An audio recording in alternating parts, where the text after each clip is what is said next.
came out of nowhere, like it always do. Came out of nowhere, and it came from you. Came out of nowhere, hit me by surprise, just like a 2x4 between our eyes. It came out of nowhere, and it came from you.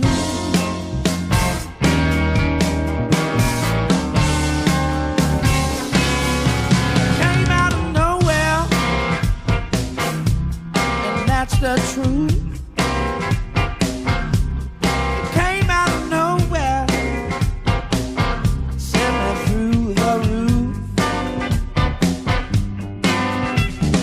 Came out of nowhere, hit me by surprise, just like a 2x4 between our eyes. It came out of nowhere, and it came from you.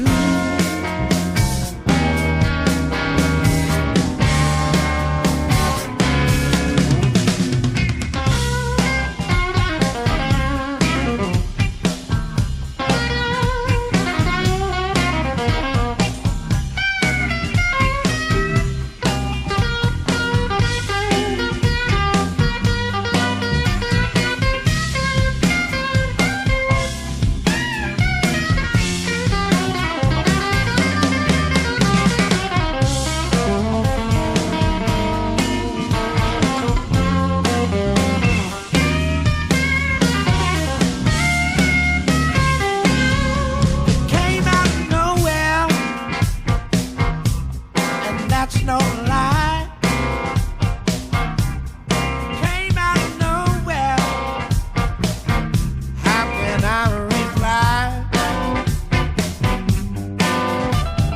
Came out of nowhere, hit me by surprise, just like a 2x4 between our eyes.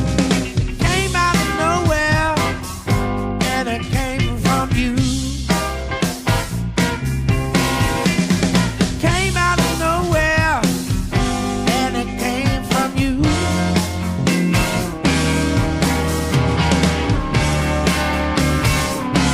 And it came from you.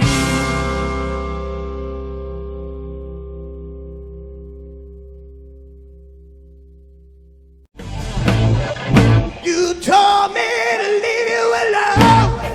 My mama said to come on home.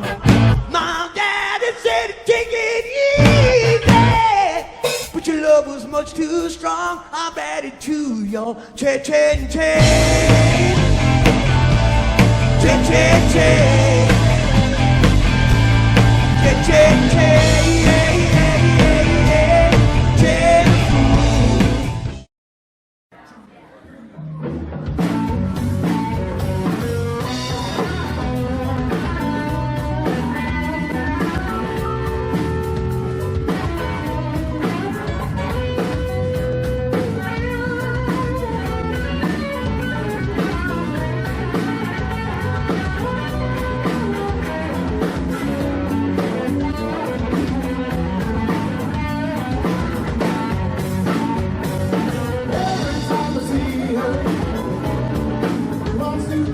Hey guys, I'm hanging out at Lou's Blues today, which is pretty fitting since I've been on the search for better caliber blues and to try to introduce the people around us that live around here and those people that are visiting to the blues in the area. So it was pretty fitting that I got to talk to my buddy Russ and ask him if he wouldn't mind sitting down with me and doing a little Q&A, and he's like, why don't you meet me at Lou's Blues? And I'm like, that's perfect, man. So how you doing, bro? I'm good, man. How are you? I'm good. I'm Good to be with you. I'm good. I'm glad that you decided to sit down with me. It's 5 simple questions. Okay. And you can take as long as you want on the answers. Go into as much depth or as little depth as you want. Okay. All right. So question number 1 is, what got you into music? Just music, period. Well, Like, what's that? Remember that? Do you have a first experience where you were like, it's a culmination of experiences. My dad was a musician, was a keyboard player, played a little with Chuck Berry and did some stuff back in the day. So I grew up in a musical family. used to go see him play when I was, that big. So I kind of absorbed that. Plus, we always had good records and stuff around the house. Oddly enough, old Led Zeppelin albums, some Beatles original pressings, stuff like that. And then somewhere around 10 or 11, I really got into Kiss. You're gonna love this. Got into Kiss, and I used to play air guitar. We had this giant mirror in my house, and I would put on the live album, and I'd play air guitar to it. Just, I dug it, and one day I was like, maybe I should try and do this for real. And my mom had a guitar in the house, an acoustic guitar in the house, and a little teach yourself book. So I borrowed both of those, neither of which she ever got back. And that's kind of how I got started down the path that's got me here to this day. Oh, wow. Yeah. But actually, I was thinking about this earlier today. I'm like, all right, I've seen you play like 4 or 5 times. I've jammed with you a couple of times. And I always wonder when I see somebody playing blues, especially white guys playing blues, like, where did your life change? That the blues, like, because I know in this whole thought process in my head, I knew you were going to say Kiss, only because I remembered you posting something about Ace Frehley once, right? And it was the same thing for me. Like, that's what got me into music too. And then somewhere I lost all the heavy. I don't want to be bothered with it. And I got into R&B, but right. I can remember when and why and how. Do you know when your taste switched? I don't know if I necessarily had one of those epiphany moments. But looking back, well, let me rephrase that. When I first heard Stevie Ray Vaughan do, when I heard "Couldn't Stand the Weather," the song, okay, and I heard that guitar sound that Tony had, and that song, I was like, that's very cool. That's something new to me. And as I started digging into what he was doing and what I was into doing, I started researching where his influences were, and I realized that, in my opinion, no matter who you like, whether you like Ace, whether you like Stevie Ray, whether you like Satriani, at some level, it all started. That kind of guitar playing started with the blues. Yeah. Albert King, B.B. King, Three Kings, and then welcome to live. Yeah, Florida, man. Yeah, my ride's here. The ambulance around every turn, man. But as I started research, I realized that it all started with Hendrix. To me, was a blues guy. Yeah. Despite the volume he played at, and a lot of the old guys played at a lot of volume, but despite the volume he played at and the widgets he used on the floor, he was basically a blues guy. And he got that from Albert. Who got that from Robert. You know what I mean? So you started at Stevie Ray and then worked backwards? Yeah, I would say. Me too. And I was a huge Gilmour fan, a David Gilmour fan. And when I was playing Strats, people used to say I sounded a little like him from time to time. And Gilmour, a lot of his stuff was rooted in the blues too. Yeah. So for me, it all starts there. No matter what genre of music I'm playing, what kind of band I'm in, what kind of guitar players I dig, at some level, it starts with the blues. Yeah. I think that when I look back, it kind of went that way too. Somewhere I got sick of, like, I grew up in the 80s and the hard rock was the thing, and I got sick of the repetition. Yeah. And then it wasn't until after Stevie died that I got introduced to him. It was like the Sky Is Crying album came out, and I heard The Sky Is Crying, and I was like, holy shit, who is this? Exactly. And I did the same thing. I just dove deep into everything that made Stevie Ray. Right. And then everything that made all those guys, and I found some great stuff. Yeah, his tone and, his playing was, of course, remarkable, and I've seen almost everything he's ever done live. I've never heard him make a mistake ever. No. Ever. No. Under any circumstance. Even when he was a mess. Yes. I've seen him drunk. Just never make a mistake. Yeah. Here's a little bit of trivia about his sound. All his Fender amps he used for his dirty sound, and all his Marshalls he used for his clean. He had Dumbles too for a while. He had a Dumble overdrive special. Robin Ford uses those quite a bit.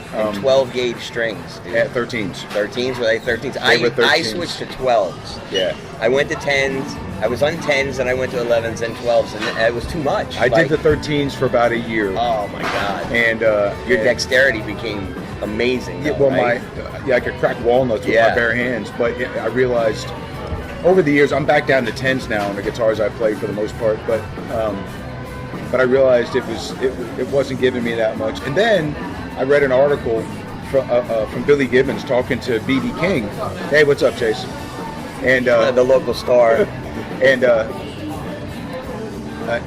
BB was talking to somebody talking to Stevie about why he's working so hard. And then Billy Gibbons of ZZ Top, who's got more tone than anybody, plays with 7s. Really? Yeah. 7s and 8s. Wow. Like if he's feeling really good, his step puts but he 8s tunes down now, so does he really? So still? he's playing with 8s a half step down. Wow. It's like playing with cooked spaghetti. Yeah. And he's got tone for days. So I'm like, all that right. stuff's hot rodded up the ass, but still, that whole you got to have heavy strings to have tone thing. Yeah. I don't buy into it anymore. So that was my question number 2. Okay. I think we already answered now. If I said who was the one artist that's influenced you the most, is it Stevie Ray? No. I mean, I got a tattoo of him here, but that answer would have to really be in which decade you asked me the question. Okay. Because as the years went on, like Jerry Garcia, Ace influenced me. Then Gilmore and Santana and Jerry Garcia influenced me. Then Stevie Ray influenced me. Then Robin Ford and Warren Haynes and Derek Trucks. And as the years go on and these cats pop up and I find out about them, I start pulling stuff from them. Right. So it's really hard to say. I don't have any one. If you come here, depending on who I'm playing with and the kind of night I'm having, you'll hear me break out a Freely lick. You hear me break out some of the guys from the Outlaws, Billy Jones and Huey Thomason, I'm big fans of. You'll hear me play Billy Jones stuff. Billy Jones did a lot of stuff with 6ths and 9ths and stuff that I always thought was very cool. You'll hear me play some Gilmore stuff or some Stevie Ray stuff. It really depends. So it would have to be all of them. That's the only way I can answer it. It really would depend on the song, how I'm feeling, who I'm playing with. Okay. Yeah. See, now, just my experiences of watching you and listening to you play, I think you have a very special attention to detail in rhythm. Yeah. I don't know if anyone's ever brought that to your attention, that like I, as an observer, I noticed that you rely on your rhythm section. Yes. And even your playing is very rhythmic, as opposed to like when I see a lot of lead guitar player guys have a tendency to struggle between the guitar and the vocals. Right. All your tunes have a very funk root rhythm to them that keeps everyone tight. Right. Is it methodical? It's conscious. Is it? Yeah. I've gotten work in bands strictly on my rhythm guitar playing. Okay. Right, where they needed somebody to hold it down, like if I was playing for a harp player or whatever I was going.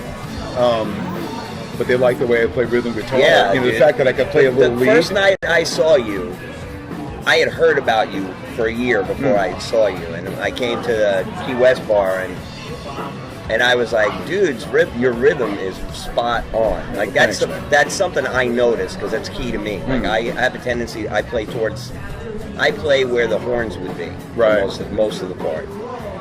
And then I'm watching you, and I'm like, dude, like.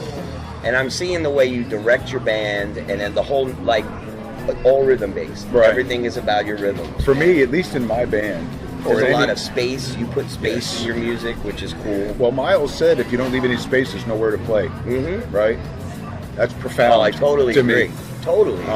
But for the kind of music I do, whether it's my original stuff or my cover stuff, if the rhythm section isn't, I call it driving the bus. If they're not driving the bus, I don't care who's playing lead guitar or keyboards or the other guitar. There's nothing to lean on. There's nothing to build on. So if your rhythm section isn't driving that bus and locked in and taking us on that journey, it falls flat to me. A lot of bands don't have any dynamics. They're just like this all night, And I struggle with that with my band. yeah, well, It's like, remember, guys, bring it down for Yeah. the verses, up for the chorus, but it's the way you grew up. I spent a lot of years getting yelled at by older cats yeah. that telling me I was screwing stuff up and throwing bottles at me, and whatever had the to right happen. chords or, yeah. Whatever the deal was. But that, you can take, especially with the songs we do. Some of our songs are 8, 9, 10 minutes long. Yeah. And if you play them all here, it's boring. What's the That's a song by Jason Ritchie called Yeah. Snowflakes and Horses. That I like the way you use that to introduce your band. Yeah. Like it's cool. Yeah, we have a few of those 110% songs, depending on where we're playing, we start with. Yeah. Yeah, some places we're like, all right, let's ease them into this, we do some old little easy tune, but... I'm actually gonna play a clip in a little bit Okay. from the night that I filmed you. Okay. I don't know. I hope it's good. I haven't picked. It's great, dude. Okay. See, I was upset that you only had me edit down 2, and I'm like, really? That's all you I'm not like done. out of all My that? life All was right. bananas. I'm All not right, done. I'm that's not done. And I'm like, did he not like any of the other stuff? I'm No, like, I liked it all it. came out so good. I liked it. I You just have, haven't had a like- chance to pick up. You have a songs. unique voice because you're not trying to oversing, and you know where your pocket is, Yeah. and you're in your pocket, and like I think people telling me to go see you were right. Oh, And appreciate it. what's cool about you is that you're extremely humble, and you're actually a pretty cool dude I try to for be. New Jersey, ex-New Jersey. There's some people around here who disagree with that opinion, but for the most part, Yeah. I try to be. No, and- I see you supporting your scene big time, which is something I don't see a lot of guys do. I see a lot of people that maybe at a certain tier within the community still only worried about themselves. Yeah. And I see you pick up a lot. You give a lot of kudos to the people around. Even when I put out calls for looking for artists, you had people right on the tip of your tongue. You're like, call this guy, get in touch with this person, and Right. and then when I told them, I'm like, oh yeah, you got Russ to thank for this, and they're like, oh cool, I gotta tell him. That You know- Chuck Van Ripper, man, Yeah. holy crap. Isn't he something? I was like, damn, man. He is He had unbelievable. He had the perfect spot. He was under they put him under like an awning, under a bank. where Char was. Where Char Right. was, and the reverb from being under there was like Oh, I crazy. bet you it's So his beautiful, yeah. amp, I think he was playing a nylon string, something at Probably. one point. And I was like, "Whoa, what is that, man?" Yeah, Yeah, Chuck is something. That was good stuff. If you look on our jam page, I posted our cover photo on Facebook. It says something along the lines that I could look it up, but other musicians aren't our competition or the enemy. it's on one of your events. Yeah, well, it's on it's the jam for here. Oh, okay. The Facebook page. It says we're all family. Yeah. Essentially, it's Knittown. We're just all family. Yeah. and we got to take care of each other. I And shared that, yeah. and a bunch of people were like, "Oh my God, that's so right on," Yes. and it is. It's true. Yeah. And it shouldn't. See what I like about your jam too, and I watch the way you run it. All you care about is having a good time, and that everybody has a good time, and it's hard to be the host because you got to fit everybody in. Right.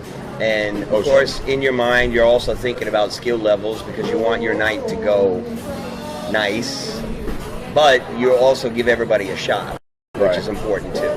Because how do you?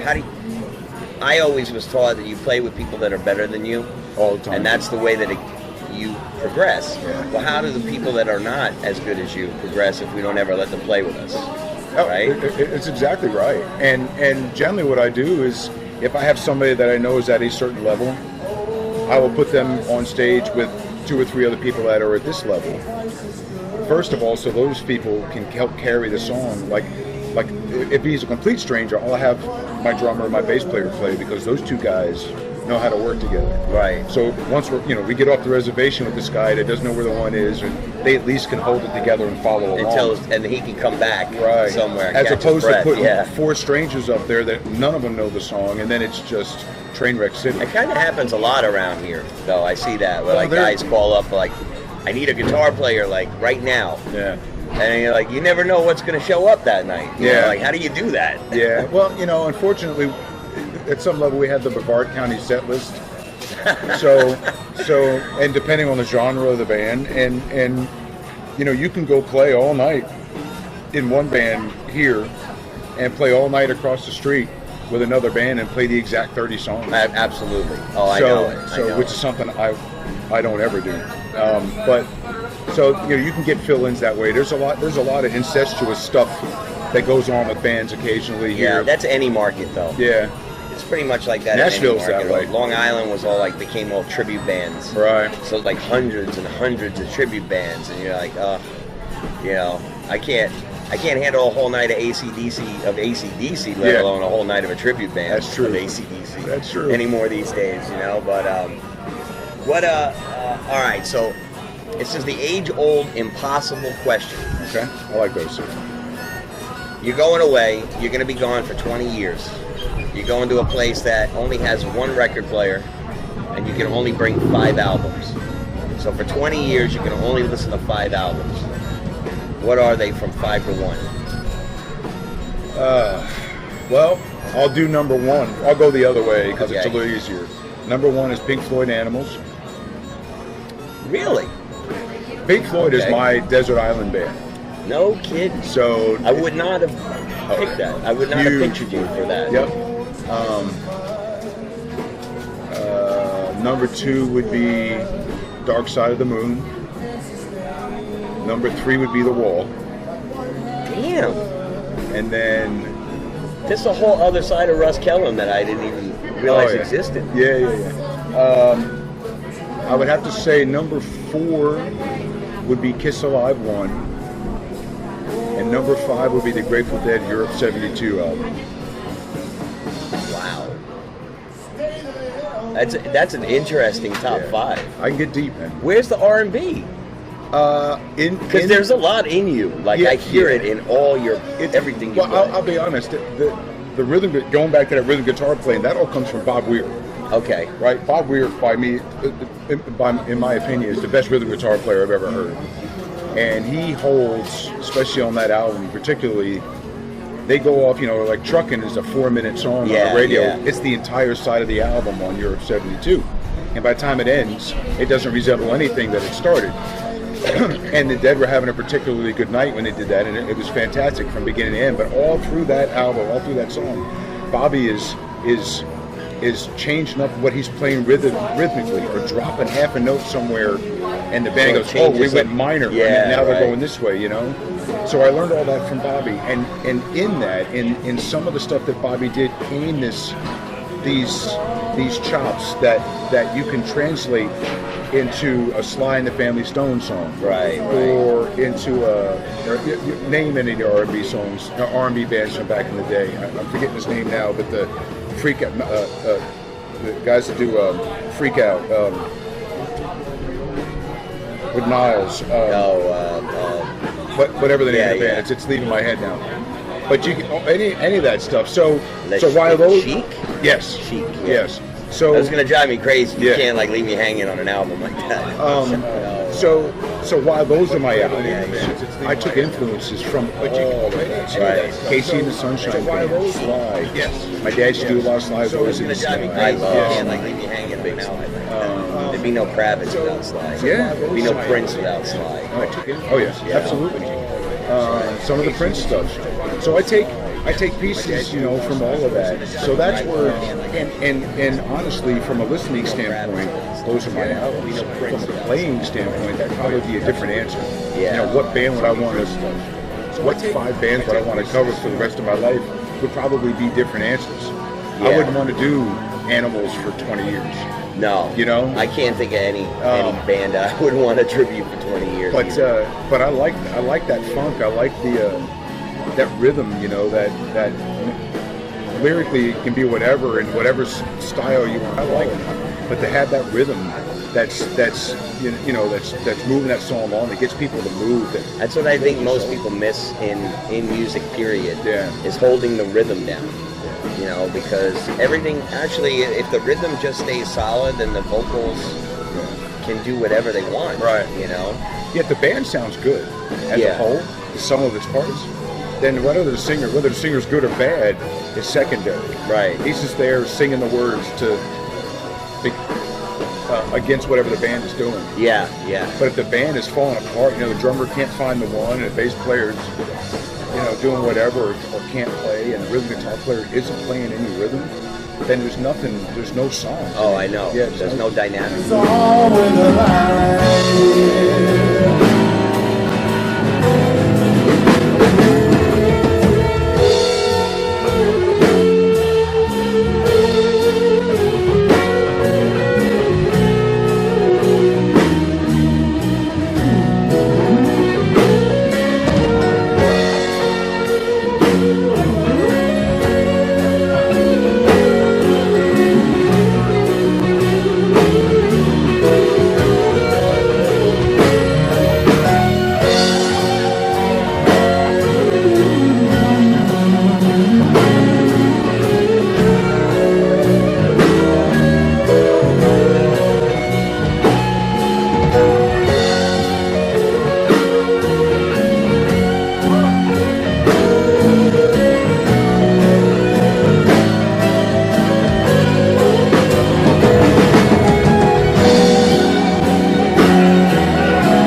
Noticed, I clicked on your events just because when you post, they always come up for me anyway, and I always know Tuesday night's the jam night.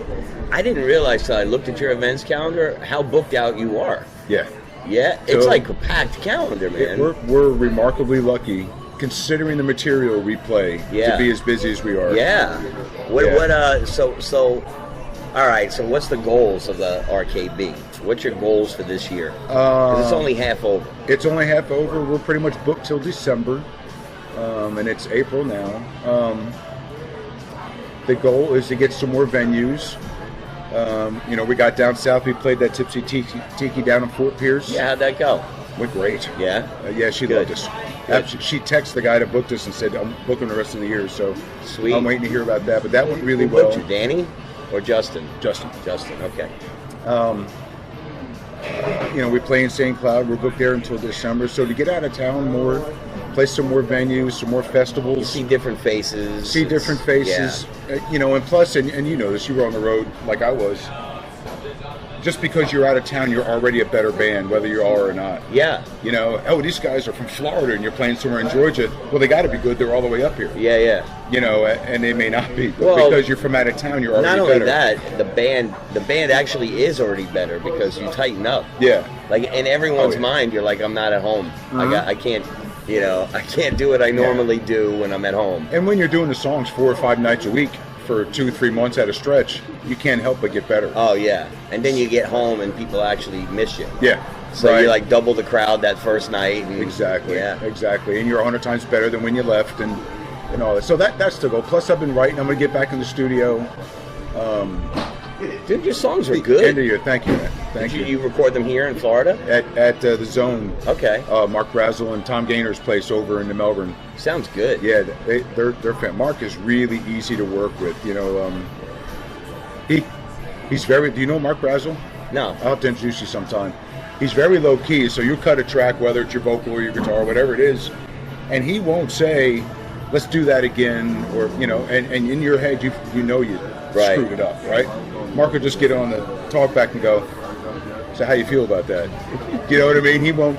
He'll put the onus on you. Yeah, he won't ever say we got to do that again. And of course, I'll say, well, I got to do that again.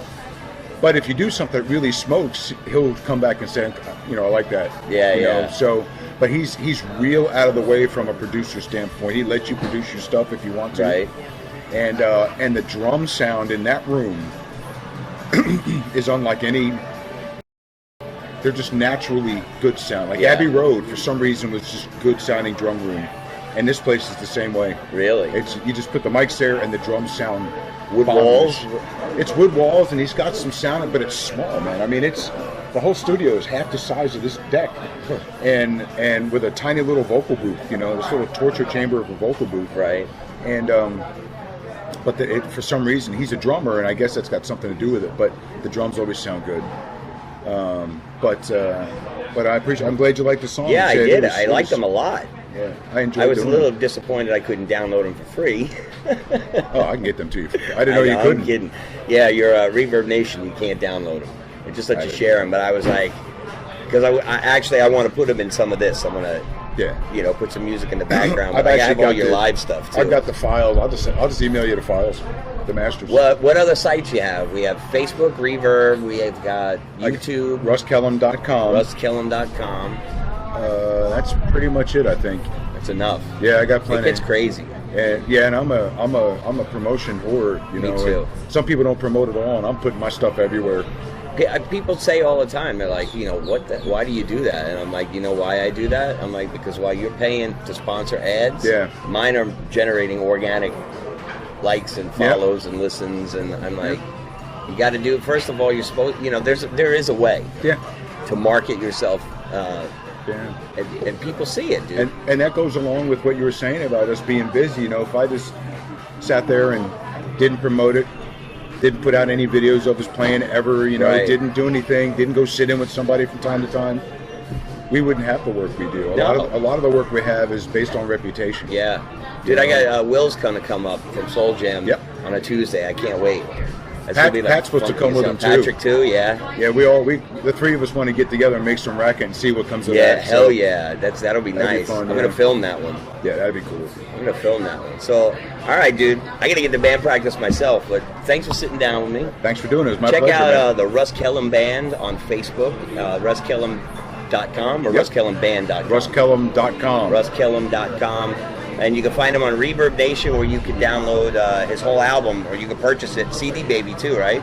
Yeah, if you go to RussKellum.com, all 4 platforms, Google Play, iTunes, CD Baby, Amazon. and Amazon, you can get it I saw any that, other ways.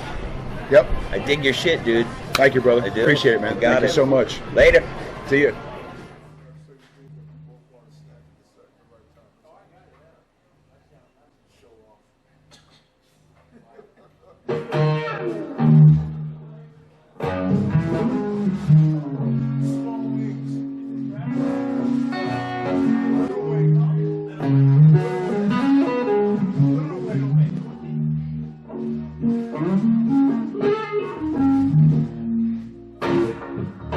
Thank you.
Well, she's walking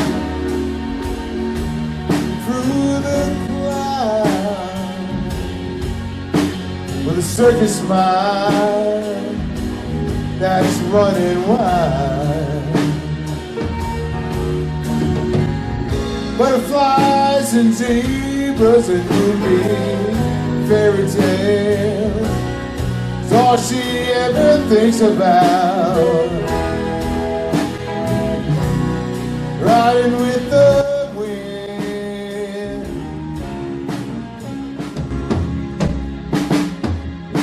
When I'm sad, she comes to me. Thousand smiles she gives to me free. It's alright, she said, it's alright. Take anything you want from me. Anything